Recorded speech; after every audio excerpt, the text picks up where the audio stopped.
Yes bank के बारे में आप सब जानते पहचानते हैं और उसमें कोई डाउट ही नहीं है। और यस बैंक के एमडी और सीईओ प्रशांत कुमार साहब हमारे साथ कार्यक्रम में हो रहे हैं शामिल।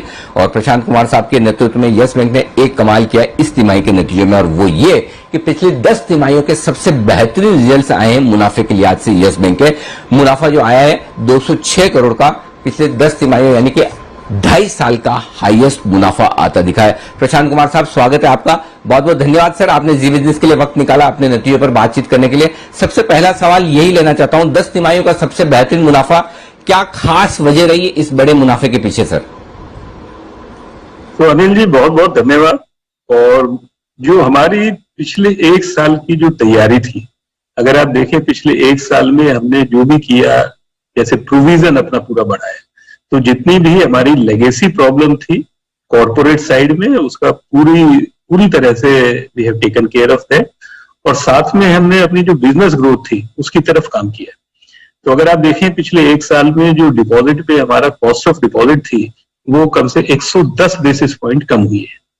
और इसी तरह हमने लोन में डिसबर्समेंट शुरू किया, रिटेल में 23% की ग्रोथ हुई है, कॉर्पोरेट में भी हम डिस्बर्समेंट कर रहे हैं पर उसके अंदर ग्रोथ नहीं दिखाई दे रही, क्योंकि जो हमारे बड़े और थोड़े से रिस्की लोन थे उससे हम बाहर आए। पर क्योंकि अब वो चीज खत्म हो चुकी है तो आने वाले समय में हमको कॉर्पोरेट में भी ग्रोथ दिखाई देगी। तो जिस तरह हम अपनी कॉस्ट ऑफ डिपॉजिट कम कर रहे हैं, हमारा सीडी रेशियो 100% पहुंच चुका है। हम इसी लाइन पर आगे काम करेंगे जिसमें डिपॉजिट और लोन दोनों में बिजनेस ग्रोथ होगी। और साथ में जो हमारी डिजिटल कैपेबिलिटीज है उसको, अभी तक वो ट्रांजैक्शन में ज्यादा थी, अब हमने उनको अपने जो डिपॉजिट के कस्टमर है उनको बैंक से जोड़ने के लिए, और जो क्रेडिट अंडर राइटिंग है उसके अंदर हम उसको यूज कर रहे हैं। और साथ में क्योंकि जैसे यूपीआई में हमारा 46% मार्केट शेयर है, तो हमारे पास बहुत बड़ा कस्टमर डेटा है। हमने एक एनालिटिक्स डिपार्टमेंट भी शुरू कर दिया है, तो आगे हमारा जो बिजनेस की कॉस्ट है वो कम होती जाएगी और अपने कस्टमर के लिए बहुत कन्वीनियंस मिलेगी।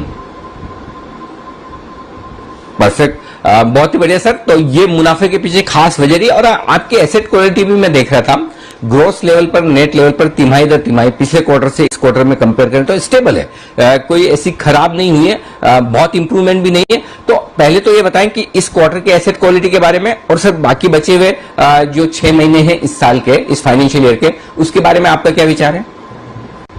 तो अनिल जी, अगर आप एसेट क्वालिटी पे देखें तो कॉर्पोरेट में बहुत अच्छा इंप्रूवमेंट है।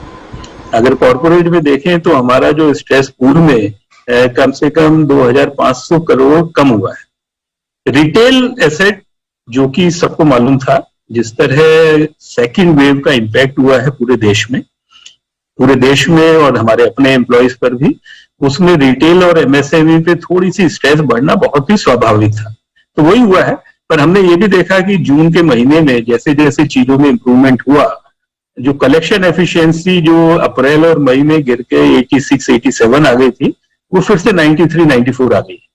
तो जो रिटेल और एमएसएमई में स्ट्रेस है, ये एक बड़ी टेम्परेरी स्ट्रेस थी, परमानेंट स्ट्रेस नहीं है। और जैसे जैसे सिचुएशन इंप्रूव होगी, इसमें भी हमें इंप्रूवमेंट देखने को मिलेगा। और कॉर्पोरेट में तो एक बहुत अच्छा इंप्रूवमेंट हम देखते जा रहे हैं।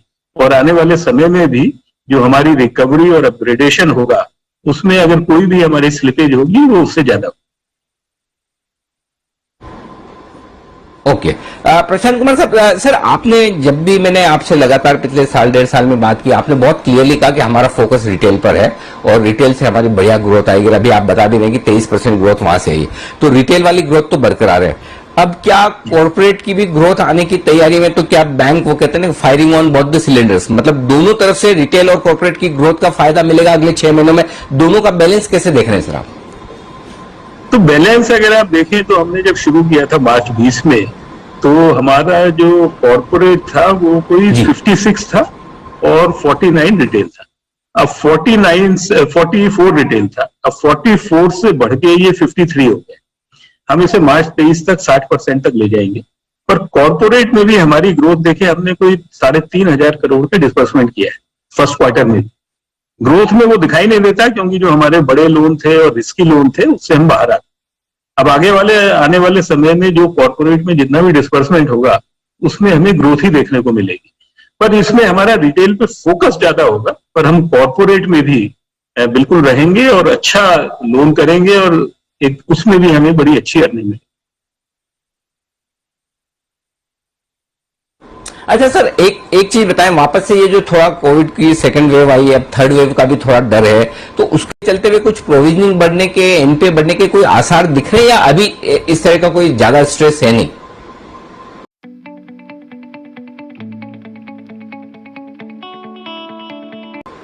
अनिल जी, अगर आज की सिचुएशन में देखा जाए तो ऐसा मुझे नहीं लगता, क्योंकि जिस तरह वैक्सीनेशन ड्राइव पूरे देश में चल रहा है, आप देखिए कि इतने बड़े देश में कोई आई थिंक 42 करोड़ से ज्यादा लोगों को कम से कम वैक्सीन की एक डोज लग चुकी है।